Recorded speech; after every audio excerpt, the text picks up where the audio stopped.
Welcome to Relation Tales. Please like this video and subscribe Relation Tales.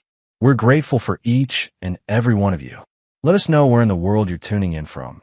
We'd love to hear from you in the comments. Let's begin. The glow from her perfume still lingered in the hallway long after she'd gone. The scent was expensive, not the one I bought her last Christmas. I stood there in the quiet apartment, staring at the half-empty coffee cup she'd left behind, lipstick smudged on the rim, like a signature on a crime scene. I used to think trust was something you built. Turns out, it's something you slowly watch crumble. One unanswered call, one late-night meeting, one careless lie at a time. My name's Daniel Reeves, and I've never been the jealous type. I'm the kind of man who keeps his promises, shows up on time, and still holds the door open even when no one's watching. But marriage teaches you things, like how silence can be louder than shouting, and how love can rot quietly behind polite smiles. Lately, Lila, my wife of 5 years, had been full of those smiles. The kind that looked perfect for photos, but never reached her eyes. Her life had become a string of work trips, training seminars, and networking events. She'd talk about team building while pulling her suitcase toward the door, never realizing I'd stopped believing her months ago. It started small, perfume that wasn't hers, a hotel receipt tucked in her laptop bag, laughter over text that stopped when I walked into the room. I wasn't stupid. I just didn't want to admit what my gut already knew. Then one evening, while syncing our home Wi-Fi, I stumbled upon a folder in her share drive labeled Quarterly Training. Innocent enough, except it wasn't full of spreadsheets. It was full of photos. Some of balconies. Wine glasses. The same man in every shot. Mark Henderson, her department manager. The man she swore was just a mentor. I remember sitting there in the dim light of our living room, scrolling through those pictures while my reflection in the screen barely looked human anymore. Betrayal isn't loud. It's quiet. It seeps in like a slow poison, one click at a time. That's when the rage began to fade, replaced by something colder. Precision. I wasn't going to scream or cry or beg. No, I wanted her to see what she'd destroyed, not through words, but through consequences. For 2 weeks, I stayed calm. I let her think I was still the oblivious husband who kissed her goodbye and wished her good luck on her fake training sessions. Behind the scenes, I collected proof. Hotel receipts, timestamp photos, work logs that didn't match. Then came the message that broke whatever illusion she thought she still had. Company's training trip got extended. Don't wait up. Simple, sweet, predictable. But she didn't know that I'd already spoken to Alex Parker, a contact in her HR department.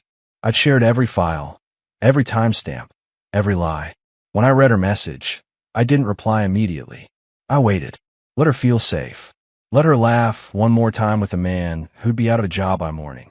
Then I typed slowly, deliberately, every letter and nail in the coffin of her perfect little lie. Take your time, Lila. HR's running a new training program too. You're the case study. I hit send, and then I waited. 1 minute, 3 minutes, 5. My phone lit up, 1 missed call, then 2, then 14. Her name flashed again and again on my screen, desperation replacing confidence. I let every single one go unanswered, because for the first time in months, I wasn't the one left waiting. By the time dawn crept through the blinds, the apartment felt like a museum of everything we used to be. Our framed wedding photo on the wall seemed to mock me, her smiling, leaning into me like I was her forever. Now that image was just evidence of how well she could act. I hadn't slept. I didn't need to. Revenge has a strange way of keeping you awake. At 7:46 a.m., the door slammed open. The sound of heels clicking across the hardwood floor filled the air like gunfire. Daniel. Lila's voice cracked between panic and disbelief. What did you do? I didn't answer. I was sitting at the kitchen table, sipping black coffee, the calmest man in the world. Her hair was a mess, her blouse wrinkled, and her eyes, bloodshot, terrified, darted around the room like she was looking for an escape. I got 14 missed calls from you last night, she stammered. You didn't answer. I had to take an emergency flight home. You mean the company didn't extend your training trip? I asked without looking up. Her lips parted, but no sound came out. Or did HR decide the training's over? Her knees went weak. She dropped her purse, the contents spilling, lipstick, car keys, boarding pass. The The boarding pass wasn't from Chicago to Denver, like she'd told me. It was from Miami. You spoke to HR? She whispered. I finally looked up. Oh, they spoke to me first. Apparently, they take employee misconduct seriously, especially when it involves company funds and shared hotel rooms. She froze, color draining from her face. It's not what you think. I laughed, low and hollow. No, because the pictures say otherwise. The invoices too. The texts you sent him at midnight about how much you missed him while your husband was asleep. Those don't lie either. Her voice trembled. Please, Daniel. I messed up. I didn't mean for any of this to happen. You meant every bit of it. I cut her off sharply. You planned it. You covered it up. And you thought I'd never find out because you married the safe guy, the quiet one who doesn't ask questions. Her tears started then, and she dropped to her knees. Daniel, please. I'll quit. I'll end it with him. I'll do anything, just don't. Don't what? I leaned back, eyes fixed on her. Don't destroy what's already gone. For a long moment, the only sound in the room was her quiet sobbing. I wanted to feel pity. I really did. But every tear felt like too little, too late. I stood and walked to the window, watching the city below come to life. People rushing to jobs, coffee in hand, all blissfully unaware of the wreckage playing out above them. When did it start? I asked quietly, still facing away. She hesitated. About 6 months ago. I turned. 6 months? That's half a year of lies, Lila. Half a year of pretending to love me while sneaking around with a man who signs your paycheck. She buried her face in her hands. It was supposed to be nothing. Just attention. I didn't think it would go this far. That's the thing about cheating, I said. It never feels that far until you're caught. She looked up, desperate. We can fix this. We can talk to HR together. I'll tell them it was all my fault. I shook my head slowly. They don't need your confession. They have proof. The receipts, the timestamps, the messages. You didn't just ruin our marriage, Lila. You ruined your career. Her breathing quickened. Daniel, please. I can't lose my job. Please just talk to them. Tell them it was a misunderstanding. Misunderstanding. I snapped, my voice cutting through the room. You used company money to fund your affair. You made me look like a fool. You lied straight to my face, over and over again. That's not a misunderstanding. That's betrayal. She covered her mouth, shaking. I'll do anything, she whispered. Please, don't let them fire me. I leaned closer, my tone calm, but deadly quiet. They already did. Her eyes widened. What? I nodded slowly. You should check your email. Hands trembling. She grabbed her phone from her purse and unlocked it. Her screen lit up with a dozen notifications and one subject line in bold. Immediate termination. Policy violation. Her mouth fell open. The phone slipped from her hand and hit the floor. I walked past her, emotionless. You train them well, Lila. They handle these things fast. She grabbed my arm. Daniel, please. Don't walk away. You can't just ruin me. I turned, my voice steady. You did that yourself. I pulled away and opened the door. The hallway light spilled in, cold and bright. You know what's funny? I said, pausing before leaving. You always said I wasn't ambitious enough. That I never took initiative. I guess I just proved you wrong. Her voice cracked behind me, soft and broken. I still love you. I didn't look back. Then you should have acted like it. The door closed. For the first time in months, I breathed freely. But revenge, I learned, doesn't end when the calls stop. It lingers. A quiet satisfaction that doesn't erase the hurt, just balances the scales. Still, that morning, as I stepped out into the crisp air and the sunlight hit my face, I knew one thing for certain. She'd never lie to anyone again without remembering what honesty costs. It's strange how quiet life becomes when the chaos finally stops. The morning after Lila's breakdown, I woke up in the guest room, the same room where I'd spent most nights for months without admitting why. The sheets smelled clean, untouched by her perfume. For once, there wasn't a single unread message waiting on my phone. I brewed my coffee slowly, letting the silence fill the corners of the apartment that used to echo with her laughter. It felt like the ghost of our marriage was still sitting at the breakfast table, smiling, pretending everything was fine. I thought I'd feel triumphant. I thought watching her crumble would heal something in me. But it didn't. Revenge doesn't really give peace. It just replaces heartbreak with quiet emptiness. I'd always imagined us growing old together, building a life where Sunday mornings meant pancakes and warm music instead of lawyers and HR departments. But now, all those dreams were ashes. As I stared out the window, my mind replayed everything that led us here. The early years when she'd wait for me outside my office just to walk home together. The way she'd laugh so hard she'd snort when I tried to cook. The way she'd fall asleep with her head on my chest, whispering, "Promise we'll always stay this close." It wasn't all fake. That's what hurt the most.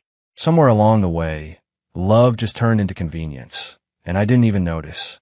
The sound of my doorbell snapped me out of it. I opened to find Alex Parker, the HR contact who'd helped me expose everything. He looked uncomfortable, holding a folder in his hand. "Morning," he said quietly. "Didn't expect to see you so soon, but I thought you should know what happened." He handed me the folder. Inside was the official report from Lila's company, documentation of her dismissal, the investigation summary, even her signed statement. She tried to deny it at first, Alex said, rubbing the back of his neck. But the evidence was solid. She ended up admitting everything. The affair, the misuse of funds, all of it. I nodded. "Did they fire Mark too?" He gave a humorless chuckle. "Oh yeah, they escorted him out yesterday. HR doesn't play around when corporate money's involved." "Good," I muttered. But there was no satisfaction in my tone, just fatigue. Alex studied me for a second. "You okay, man?" I shrugged. "I don't know. I should be. But it doesn't feel like a win." "That's because it's not," he said gently. "You got justice. But justice isn't healing." When he left, the silence returned, heavier this time. I stared down at the papers one last time, then tore them in half. I didn't need proof anymore. I'd lived it. That evening, Lila came back one final time. Not to beg, not to fight, just to collect what was left of her. She knocked softly. When I opened the door, she looked smaller somehow. Makeup gone, hair tied back, eyes swollen from crying. In her hands, a box filled with framed photos, books, little mementos of a life we once shared. "I'll just grab the rest of my stuff and go," she said quietly. I nodded and stepped aside. She moved through the apartment like a stranger, her footsteps cautious. When she reached the living room, she stopped in front of the photo of us from our honeymoon. Her in a sundress, me grinning like the luckiest man alive. "I didn't mean to destroy this," she whispered, voice trembling. "I just got lost. I thought I needed something more. Someone who made me feel alive again." I leaned against the wall, arms crossed. "And did he?" Her lips quivered. For a moment, maybe, but then I realized he wasn't the one who ever made me feel alive. You were. I just forgot how to appreciate it. There was honesty in her tone, maybe for the first time in years. But it was too late. Honesty after betrayal is like bandaging a wound that's already scarred over. "You always wanted excitement," I said softly. "I just didn't know I'd have to lose everything for you to realize what stability meant." She wiped her eyes. "I don't expect forgiveness." "Good," I said quietly, "because I don't have any left to give." We stood there for a long moment.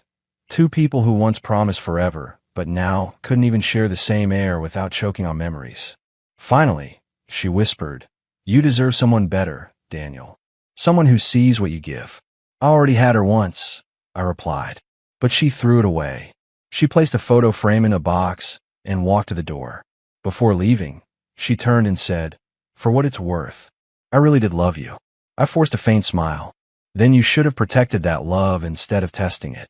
When the door closed behind her, I didn't cry. I just sat on the floor, the hum of the city outside blending with the sound of my heartbeat. That night, I deleted every message thread, every photo, every trace of her number from my phone. Not out of anger, but because I needed space to breathe again. In the days that followed, life slowly began to feel normal. I went back to work, spent evenings at the gym, started volunteering at a local shelter. Anything to keep my mind from circling back to her. People asked if I was okay, and I'd just say, "Yeah, better now." But the truth was simpler. I wasn't better. I was becoming better. There's a difference. And as I sat one evening on the balcony, watching the sunset paint the city gold, I realized something. Revenge might balance the scales, but forgiveness, even silent, personal forgiveness, is what lets you walk away from the wreckage. I wasn't ready to forgive her yet, but I was ready to stop letting her live rent-free in my head. Maybe that was my real revenge, learning to live again without letting her destroy what was left of me. 3 months passed before I realized I hadn't thought about Lila in days. Not her voice, not her excuses, not even the way she used to hum in the kitchen while pretending everything was fine. Life had slowed down in the best way. The nights were quieter now. No more anxious waiting for texts that never came. No more checking the time wondering if she was safe or lying again. The stillness that once felt suffocating had turned into peace. I'd moved into a smaller apartment downtown. It wasn't fancy, but it was mine. The walls didn't echo with memories of betrayal. The kitchen smelled like fresh paint instead of her perfume. And every corner of that place reminded me of one simple truth. I'd survived something that once felt impossible. On a Saturday morning, I met Alex for coffee. He slid into the booth with a grin. "You look human again," he said, half joking. "Guess I am," I replied with a small smile. "You know," he said, stirring his drink, "when you first told me what she did, I thought you'd end up bitter. But you're handling this better than most people would." I took a sip of my coffee, watching the steam curl in the sunlight. I wanted to be bitter at first. I thought revenge would fix me. But after she was gone, I realized revenge doesn't build anything. It just burns the bridge you've already crossed. Alex nodded slowly. "So what now?" "I start over," I said. "Not to prove anything, just to live." He smiled. "That's a good answer." After he left, I walked through the park, same one where Lila and I had once spent Sunday afternoons. I expected the memories to sting, but instead, they felt distant, like watching a movie I'd seen too many times to care about the ending. Near the fountain, I saw a woman sitting on a bench, sketching. She was maybe early 30s, hair tied up loosely, a faint smudge of charcoal on her cheek. She glanced up and smiled politely as I passed. Something about that smile, honest, unforced, felt grounding. "Nice work," I said, nodding toward her sketchbook. "Thanks," she replied, eyes lighting up. "I paint sometimes too. It's my therapy." I chuckled. "Mine's black coffee and bad humor." She laughed softly. "Whatever works." We talked for a few minutes. Nothing deep, nothing flirty. Just two strangers sharing the same sunlight, the same moment. But when I walked away, I caught myself smiling for real. Not the forced kind I'd worn for years. A genuine one. That's when I realized healing doesn't come with a big moment or an apology. It happens quietly, gradually, when you stop waiting for the person who hurt you to understand, and instead start understanding yourself. That night, as I sat on my balcony again, city lights stretching in every direction, I thought back to the man I used to be, trusting, hopeful, blind, and then to the man I'd become, cautious, wiser, stronger. I didn't hate Lila anymore. I didn't wish her pain. I just hoped she learned something from what she lost. Because despite everything, part of me still believed that people could change, maybe not for you, but for themselves. I leaned back in my chair, the night breeze brushing my face, and whispered to myself, "You did it. You took your life back." For the first time in years, there was no bitterness left in my chest, just calm. And in that quiet, I found the real victory. Not in revenge, not in her downfall, but in the simple, unshakable peace of knowing that I'd finally let her go.